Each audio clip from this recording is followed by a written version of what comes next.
What's going on, guys? Randall here again from Wired In, bringing you another video. And in this one, I wanted to talk a little bit about the new hype train, also known as Black Desert Online. So if you don't know, you haven't heard of this game, it's basically a Korean MMO that has been brought over to the States.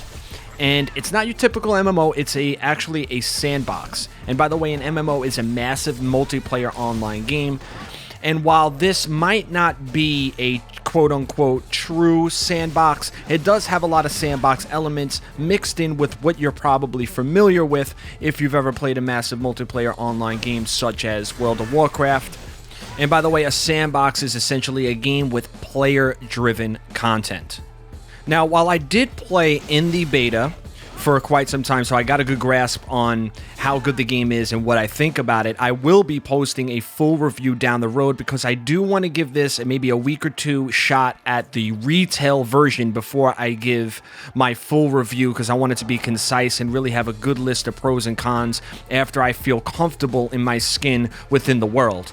So this is going to be more of an overview and for you to try to maybe decide whether or not you should pick it up and then, form your own opinion. So essentially, what the big hype is about the game is the combat, and I'm going to get into that with you in a second, but first I want to just start off the bat with the graphics. This game, first of all, it's only for PC, but this game is unbelievably beautiful in terms of graphics. Story, terrible. So if you play a game for story, not for you. Me personally, I could give two shits about story. I like more the content, and I've always been a fan of good gameplay and good content over even graphics or story. That to me is what makes a good game, and it checks all those points off the list. Now, I don't know if it's the translation into English that makes the story so bad, but it just really is terrible. It's hard to follow, and these guys sound terrible. Again, I haven't gotten super far in the game, even though I did play in the beta. Maybe things get better down the road. That's why I want to do a full review,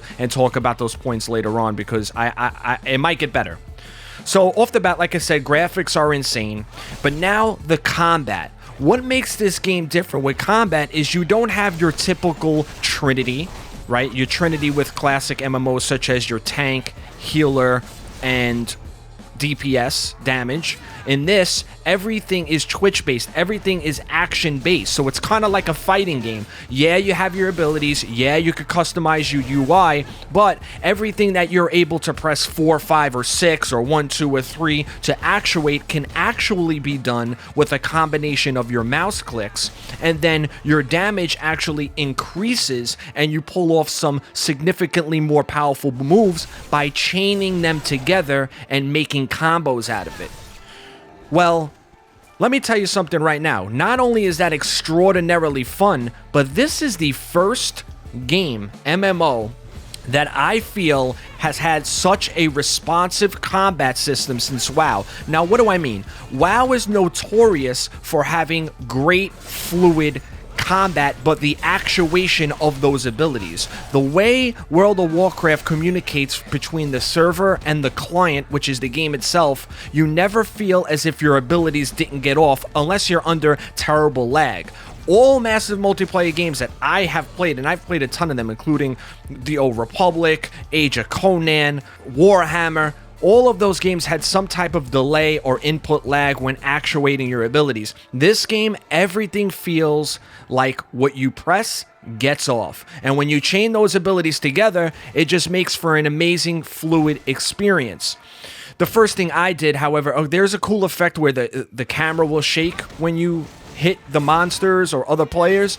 I turned that down, but it's a cool little thing to have there if you want some immersion.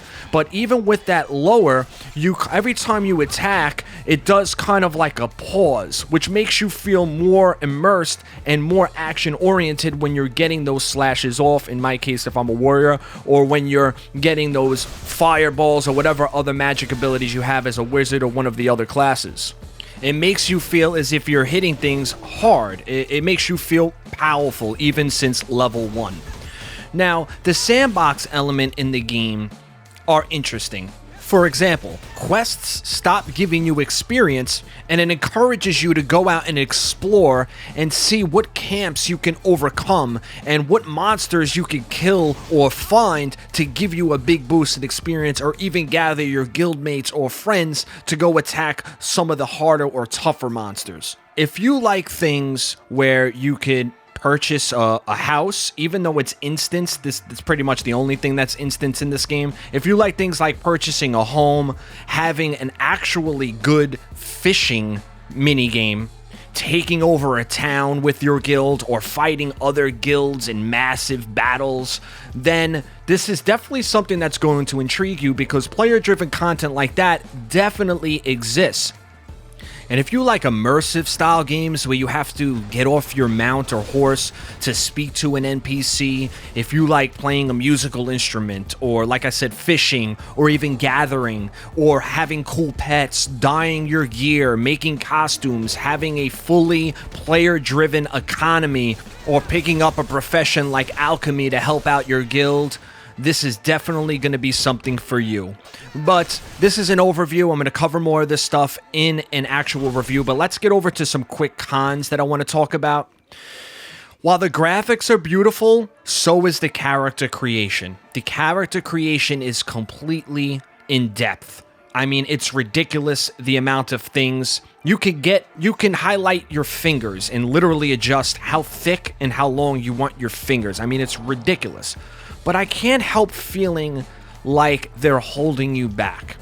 And this is a big problem. A lot of people are complaining about this, and I don't want to add insult to injury and make it feel like I'm whining, because I was able to create a character that I like.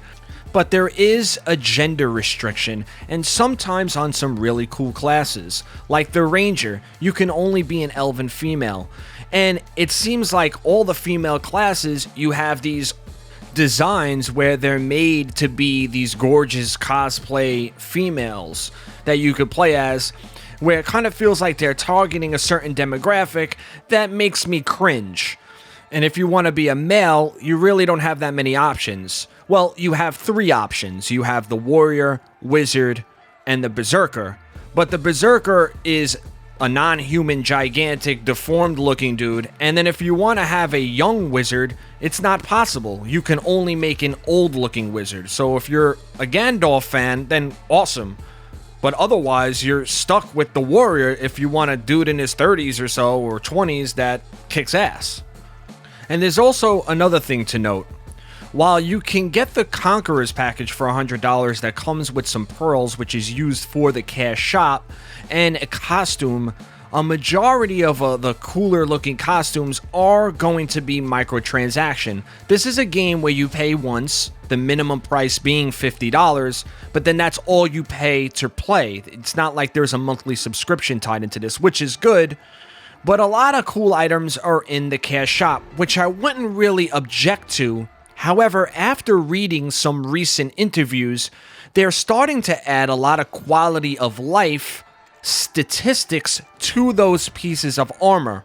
Yeah, it's cool where this is the first game you can actually just press a button and auto run to a quest, get up, make a cup of coffee, or clean out your inventory while it's doing it. But when you have pieces of items inside the cash shop, like making fishing better, swimming faster, running faster, things that kind of make it unbearable not to have, you're starting down a very, very dangerous path. And the last con I want to discuss in the overview is other stuff I've been reading about their target audience. This is not a game where a casual gamer should be your target audience. You need to develop a core, which is going to be the core that likes immersive sandbox games, and then build from that. It seems because the game kind of failed in Korea, here in North America, they're starting to shift towards a more cell phone game-esque or casual gamer for this title, which is the wrong move. We've seen way too many games go down this path and fail. Star Wars: The Old Republic comes to mind. They literally would not let anybody else in the beta till the later stages unless they played and filled out the application saying that they played cell phone games. Casual gamers are not going to play this game for a long period of time, and I'm talking about super casual gamers. They're going to play this for a bit, and then move to the next. And especially with the division around the corner, this is a terrible audience to be targeting. You want to target an audience that is for this genre. And I'm not talking about MMO. I'm talking about fantasy and who likes to build their own content, work with people. So the more that you make this game easier in a theme park style, the faster you're going to lose that core audience. And if you lose your core audience, I don't think you're going to be too happy with the new people that come to start to play the game. Otherwise, you're looking at battling a whole lot of puns, such as your desert game becoming deserted. So in an attempt to keep this video short, that's going to be it for the overview on Black Desert. Like I said, I'm going to have a full comprehensive review on the game once I've been playing for like a week or so, and it'll be scripted and it'll have a lot more detail in it. If you have any questions, feel free to leave them in the comments below. If you're already playing Black Desert, hit me up as well. I'll give you my name. We'll get at it. It's a lot of fun. Other than that, you know the deal. If you want to support your boy, hit that thumbs up because it helps me out more than you know. If it's your first time here, welcome to the channel. Hit that red subscribe button for quality tech videos and gameplay all week long. And I'll catch you guys in the next one. Peace!